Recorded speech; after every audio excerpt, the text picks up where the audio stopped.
Skau, World Food Programme Deputy Executive Director and Chief Operating Officer, welcome to Al Arabiya, sir.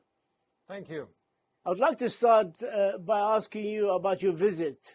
Since you visited Lebanon last week, how would you describe the effect of the continuous and escalating fighting and bombing on the Lebanese people, the infrastructure of the country, and in particular on your ability to deliver food aid? Well, I had a chance to visit affected populations in shelters in the north, in the south, in the west and the east. I also spoke to families who are living with friends and family, and of course also with government and officials and other authorities at the local level.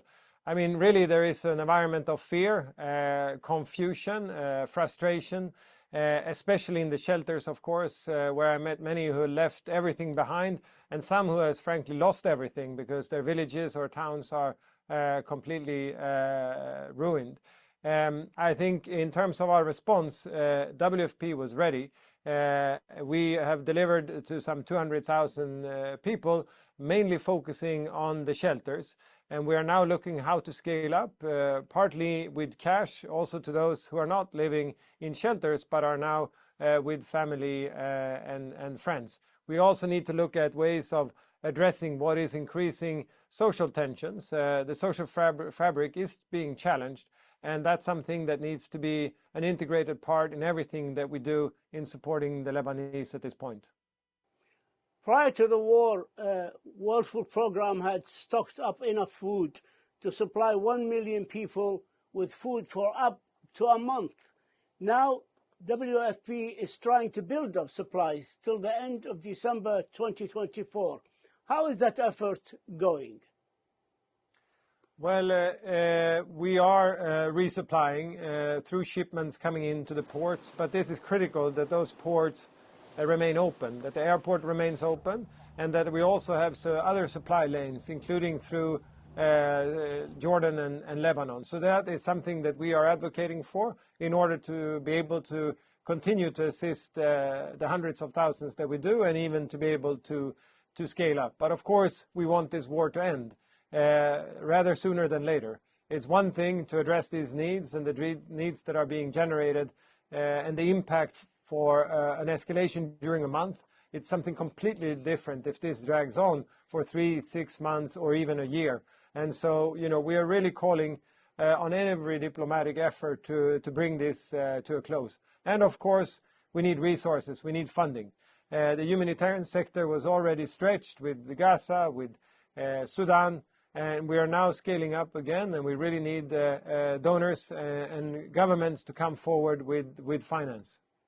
The World Food Programme delivers now ready-to-eat food and meals to about 200,000 people a day, along with cash assistance, and is trying to scale up to reach 1 million people. What are the different ways you utilize to reach displaced people in shelters or those sheltering with families or friends? I mean, there are basically 3 parts to this. One is our convoys that now go to the south. We are estimating that maybe some 30,000, 40,000 people are still stuck in the south, and so important to be able to continue to move our convoys. I think we've had about 5 interagency convoys going to the south and delivering to those who are stuck still in those communities. Then, of course, we need to continue to support the shelters. We estimate that some 200,000 are in these shelters. They are mainly public schools where the classrooms have been divided by simple sheeting, and where families then stay in those different corners of the classroom using the toilets that were there to provide for children. Now hundreds of adults are using the same facilities, and there are no showers. So you can understand the kind of desperate situation in those shelters. We think there we need to do more than only deliver daily a hot meal. We need to be able to provide so that these people also have dignity, they can prepare for their own food. But doing so, we also need to address the needs in the communities. There is some tension there, and we need to then, as we address the needs of the displaced people who are living in the shelters, we also need to be attending to the needs and the concerns of those host communities. And apologies, but let me also take this opportunity to make the case for Syria. Hundreds of thousands of people have moved into Syria.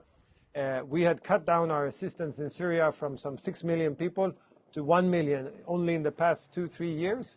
And those people who have been cut off our support are now hosting thousands of people coming from Lebanon. And so there is a massive need here to move in and support not only those who have been displaced into Syria, but also those host communities who are already struggling to make ends meet. I'd like to ask you about the main challenges that you face in getting the aid convoys to Lebanon at the time being. I think the main challenge we have is to have access to the south, of course. Here we need deconfliction. We need to be assured that our staff can be safe moving in those areas. As I said, we have not had the challenge of restocking into through the port so far, but that's important that supply chain is maintained.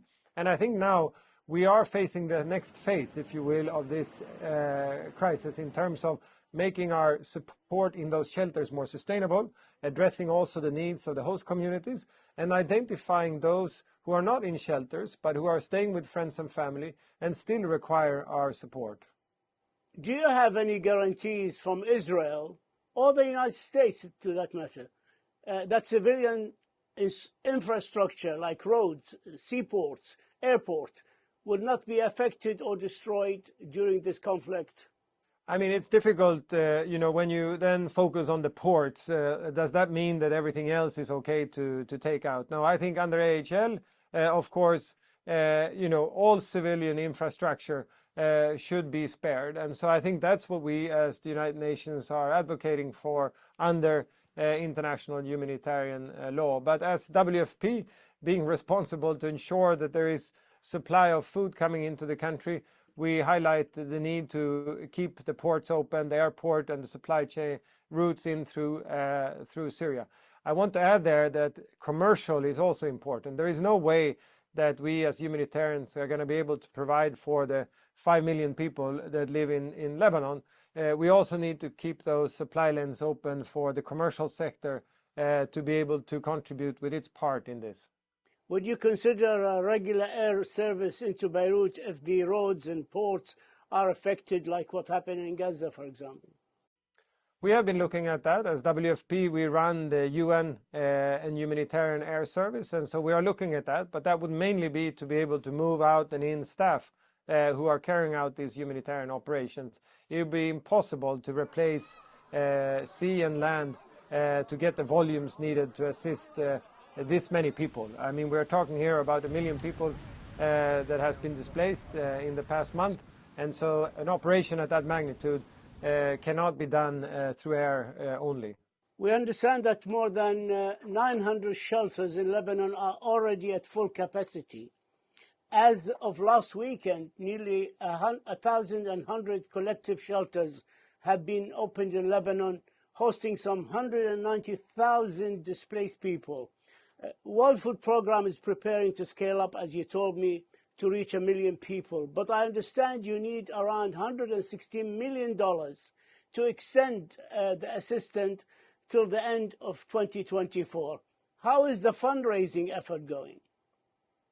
We're not there yet. There has been generosity coming forward, but we need more, and we need flexible funding. What is often committed now by member states is in-kind contributions, food and other commodities. What we really need is cash, because what we can then do is identify these people who are now staying with friends and family and supply them through our cash systems with a top-up so that they can sustain themselves, on a monthly basis. And we would do that very closely in coordination with the government so that we help them to strengthen that social safety net system, if you will. I think that would be a better way going forward, and to coordinate closely with government, bring all the humanitarian partners on board and provide cash assistance so that we also keep the private sector and the commercial sector going through this crisis. That's what we are advocating for from WFP, but for that we need money, we need cash. We don't need the food necessarily in the same way, and so I really appeal to governments to come forward with more support. We have the systems, we have the capacity, we are working with government, we are identifying where these most vulnerable are, but we now need the money to come forward. World Food Programme already had important programs in Lebanon before the crisis started, like assisting Syrian refugees, school meals. But will WFP be able to continue the programs in place before the war, as well as the added emergency response needed now? Thank you for that question, because that's an important point. I mean, what we're now doing addressing the emergency needs to be in addition to what those more developmental programs were. I mean, critically important that we continue to provide school meals, for example. Critically important that we continue to provide for the Syrian refugees and for the host communities that are often stretched by hosting these Syrian refugees. So I think, that's very important as a base structure to keep the stability. But then in addition to that, we need the resources to now address the needs of this million or so people who have had to flee their homes and left everything behind. But again, let me also point to Syria. The appeal on Syria that was launched by UNHCR on behalf of all of us in the humanitarian system at about $250 million. So far, not $1 has been received. And so, while we focus here on our scale up in Lebanon, what is happening in Syria is also dramatic and requires much more attention and, frankly, much more support also financially. We are able to operate. We are working to address the needs on the border, but those needs that has so far been on the border has now moved into the homes of very vulnerable families in Syria, and they need our support. That brings me to a point about the prices in Lebanon.